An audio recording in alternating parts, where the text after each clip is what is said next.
We're going to begin now the process of uncovering the relic of a saint. It's asked in our heart that Holy Matushka Olga will help us, will bless us to do this thing which is not done anywhere.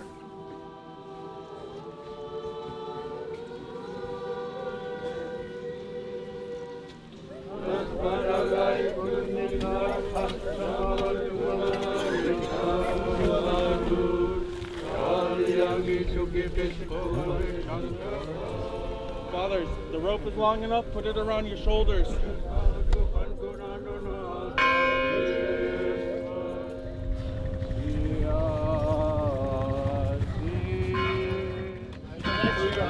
Watch your foot, two steps, up.